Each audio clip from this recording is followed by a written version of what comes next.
Hello, third graders. I told you I'd be back, and I am. It's Miss Hensley, and we are back with our vocabulary. What would normally be day 2, we're doing it, I think, on day 3 this week, but that's all right. Right? It is Wednesday. We're going to learn some more academic vocabulary for our Unit 7 on what causes or how matter change, how the Earth changes. Whew, Miss Hensley's having a hard time. Spring break is still on my mind. All right, so we're going to learn some academic vocabulary. It's still going to be under that standard. L for language, 3 for third grade, 6 standard, acquiring and using accurately, grade appropriate, conversational, general academic, and domain specific words and phrases. So let's get into it. I hope you have your notebook out. If you don't, you might want to pause the video right now and get your notebook, get your pencil. Please repeat after me. My turn. I can learn academic vocabulary. Your turn. My turn. So I can use academic language in discussions and writing. Your turn. My turn. I am successful when I write all the new science keywords and their definitions in my notebook. Your turn. All right, sorry if that was a little bit fast. Like I said, spring break on my mind. It's the last day of spring break, and I'm still excited to be coming to school tomorrow. Everything's running at a million miles an hour in my head right now. Let's move on and learn our academic vocabulary. Let's see. So, as we do always, right? If you're in the classroom, if you're at home, you're going to give me a 1, 2, or 3. You can put up your fingers. You can jot it down in your notebook. If you're in person, you definitely need to put up some fingers so I know that you are involved and participating in our classroom activity. Tell me how well you know that word. Do you know it very well? Is that a 1 for you? Can you tell me what it means with that before I give you the definition? Do you know it a little? Is it a 2 for you? You've heard it, you've read it, we've been talking about it, but you're still not exactly sure what it means. Or 3, I don't know what you're talking about, Miss Hensley. I don't think you've used that word at all in the last several weeks, right? That we've been working on Unit 7. Never heard it before in my life. All right, let's get going with our first word. Our first word is power. Power. Power. How well do you know power? Power. It's a noun meaning strong, right? If something is powerful or has power, it is strong. A noun meaning strong, power. The waves have the power to destroy a building, right? Strong ability would be a good way to put that. Strong and ability. The waves have the power to destroy a building, right? They have a strong ability. So I would probably add the word ability there. I should have done that before. Power. Strong ability. The waves have the power to destroy a building, right? So when we're talking about waves, right, a tsunami can destroy a whole town. Okay? Power. Earthquakes are measured by a Richter scale and how powerful they are. And if they have a lot of power, they're higher on the Richter scale and they have more destructive ability. Okay? They're stronger.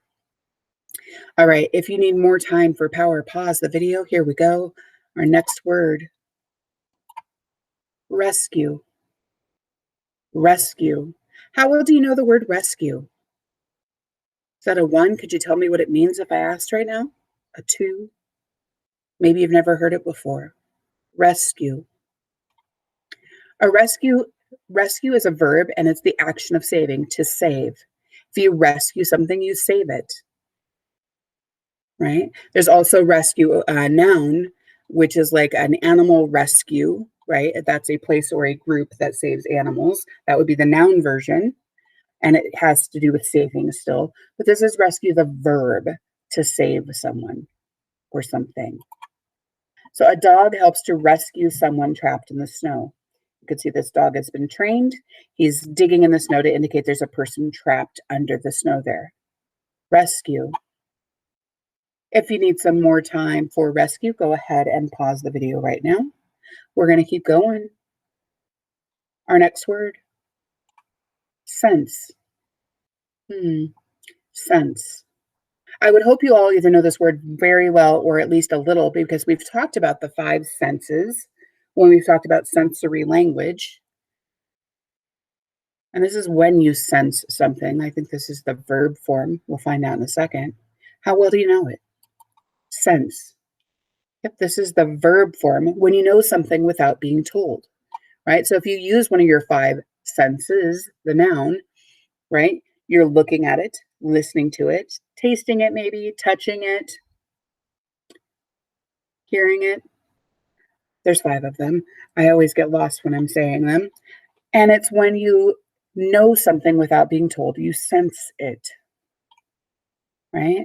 A lot of time you sense something because you're using your senses, right? Noun, your senses, the ways you interpret the world and the information your body takes in, sense. A cat can sense danger, right? Look at how that cat looks alert. It senses danger. Maybe there's a big dog getting ready to come after it. Sense. I can sense if my son is tired because he starts yawning and gets very whiny, right? Sense. It's kind of when you know something without being told. If you need some more time for sense, go ahead and pause your video right here. We're going to move on. And our next word, signal. Signal. How well do you know the word signal? Do you know it very well? Maybe a little, you've read it before, you've heard it before, or not at all. Signal. Signal is a noun, and it's something that tells you what to do. Something that tells you what to do is a signal, right? So sometimes people do a hand signal to tell you to go a certain direction. Sometimes we see light signals that tell traffic what to do, right? Signal, it's something that tells you what to do. The green light is a signal to walk. Okay? This one's green. Most of ours around here, I think, are white. But the little person is a signal telling you to walk, right? A green light tells cars to go. A stop sign is a signal telling people to stop, right? If I call you and say, class, class, that is a signal for you to say, yes, yes, and give me your attention quietly. Signal. Not always just something you see. Sometimes it's a sound, right? All right, if you need more time for signal, pause the video. Oh, I was like, I thought we had one more. Last one, warn. Warn. How well do you know warn? Warn is a verb, it's an action. How well do you know it? One, two, or three? Warn.